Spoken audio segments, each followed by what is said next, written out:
নমস্কার। বীজ ফেলার 10 থেকে 15 দিন পর আপনার নার্সারির চারা কি হলুদ হয়ে যাচ্ছে? আমি সুদীপ, আর এখন আমি রয়েছি পুরুলিয়া জেলার একটা ধানের চারা জমিতে। তো আপনারা হয়তো দেখতেই পাচ্ছেন যে পুরো চারাগুলো কেমন হলুদ হয়ে গেছে। তো আজকের ভিডিওতে আমরা এই নিয়েই ডিসকাশন করব কি আপনার যদি জমির চারা হলুদ হয়ে গেছে তো কিভাবে সেটাকে আপনি পুনরায় সবুজ করবেন। তো আপনার জমির চারারও কি একই হাল? তাহলে দেখতে থাকুন সম্পূর্ণ ভিডিও। গতবার আমি ঘাবড়ে গিয়ে দোকান থেকে ডিপি সার কিনে এনে দিয়েছিলাম। ডিপি সারের পার বস্তার দাম হচ্ছে 14 টাকা, আর দোকানদার বলছেন ডিপি সারে দিন। আজ দেখাবো বাড়িতে 3টে জিনিস দিয়ে 3 দিনে তারা গাঢ় সবুজ করার। তো 0 টাকা খরচ। তো ভিডিওটা সম্পূর্ণ দেখতে থাকুন। এবার আসছি কারণ নম্বর 1। দেখুন, নাইট্রোজেনের অভাব। বৃষ্টির জলে নাইট্রোজেন ধুয়ে যাচ্ছে। নাইট্রোজেন কমলেই পাতা ফ্যাকাশে আর হলুদ হয়। মানে কি, এনপিকে থেকে এন চলে গেছে, মানে নাইট্রোজেনটা আমাদের সরে গেছিল। এটার ঘরোয়া সমাধান: 1 বালতি জলে 2 মুঠো সরিষার খোল 24 ঘন্টা ভিজতে দিন। পরের দিন ওই কালো জলটা ছেঁকে নিন। 1 লিটার খোল জল সঙ্গে 10 লিটার সাধারণ জল মিশিয়ে সেটা জমির নার্সারিতে ছিটে দিন। এটাই খরচ হবে 20 টাকা। 3 দিনে যারা সবুজ।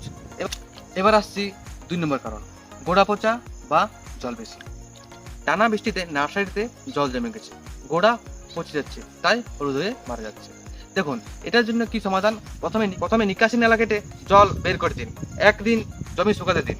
এবার তারপর কি করবেন, 1 লিটার জলে 1 চামচ হলুদ গুঁড়ো সঙ্গে 1 চামচ চুন, সেটা ভালো করে মিশিয়ে জমিতে স্প্রে করুন। এটা একটা ন্যাচারাল ফাঙ্গিসাইড হিসেবেও কাজ করবে। এবার আসছি 3 নম্বর কারণ: যে রোদ কম বা ছায়া। দেখুন, নার্সারির উপর বড় গাছের ছায়া পড়ছে, রোদ না পেলে চারা হলুদ হয়ে লম্বা হয়ে যায়। এটাকে বলে রোদ না পাওয়া বা ইটুলেশন। তো দেখুন, আপনি এমন জায়গায় নার্সারি তৈরি করুন যেখানে গাছের ছায়া না পড়ে। এবার দেখব কারণ নম্বর 4: বীজের দোষ বা পুরনো বীজ। দেখুন, বীজ যদি 2 থেকে 3 বছর পুরনো হয় বা ভালো কোম্পানির না হয় তাহলে চারা জন্মে হলুদ। এটার কি সমাধান: পরের বার বীজ কেনার সময় ভালো কোম্পানির নতুন বীজ কিনবেন। বীজ ফেলার আগে 2 ঘন্টার জলে ভিজিয়ে রাখুন।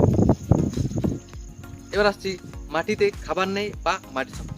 দেখুন, আমি যদি বছরের পর বছর চাষ করা হয়, মাটির যত খাবার সব শেষ হয়ে যায়, শিকড় খাবার টানতে পারে না।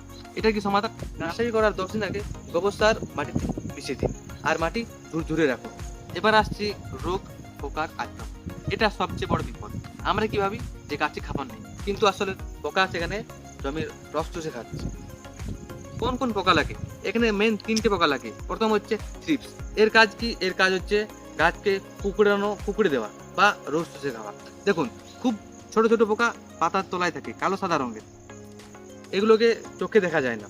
এর আক্রমণে পাতা কুকুড়ে হলুদ হয়ে যায়।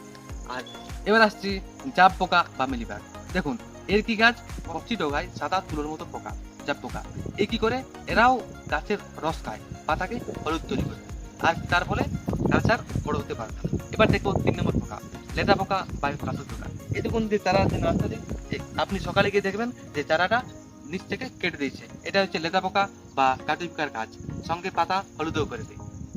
তো এগুলো কন্ট্রোল করার জন্য ঘরোয়া সমাধান কি, আপনি নিম তেল স্প্রে করতে পারেন, আর লঙ্কা আর রসুনের যে স্প্রে সেটাও তৈরি করতে পারেন।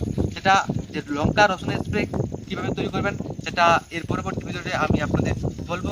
এবার আসছি একটা বোনাস টিক্স, যে যদি আপনি এর থেকেও স্পিডে 2 দিনের মধ্যে যদি আপনি চান যে আপনার গাছ সবুজ হয়ে যাক, তার জন্য আপনি জীবামৃত বানান। সেটা করার জন্য আপনাকে কি কি লাগবে: 1 বালতি জল, 1 কেজি গোবর, 250 গ্রাম ছোলা ভেজানো জল, আর 1 মুঠো নিম পাতা। সেটাকে আপনি 3 দিন ভিজতে দিন, তারপর আপনি জমিতে স্প্রে করুন ডাইরেক্টলি। এবার আসছি 3টে ভুল। এই 3টে ভুল আপনি এই জমিতে করবেন না। প্রথম ভুল হচ্ছে গাছের পাতা হলুদ দেখলে ডিএপি সার ছড়িয়ে দেবেন না, আগে কারণটা বুঝুন। সেকেন্ড হচ্ছে সার দেওয়ার বা কীটনাশক দেওয়ার টাইম। আপনি সকাল 10টার আগে এবং বিকাল 4টার পর আপনি কীটনাশক বা সার অ্যাপ্লাই করুন। আর যখন সার দেবেন তখন দেখে নেবেন যে আপনার মাটি ভেজা আছে কিনা। এবার 3 নম্বর কারণ হচ্ছে যে গাছে রোজ জল দেবেন না। যখন মাটি শুকনো অবস্থায় থাকবে তখনই আপনি হালকা জল দিতে পারেন। তো এর পরের ভিডিওতে নার্সারির মাজরা পোকা 0 টাকায় কিভাবে মারবেন সেটা আমরা দেখাবো। তো ভিডিওটা ভালো লাগে থাকে তো চ্যানেলটি সাবস্ক্রাইব করে পাশে থাকুন। জয় জওয়ান, জয় কিষান।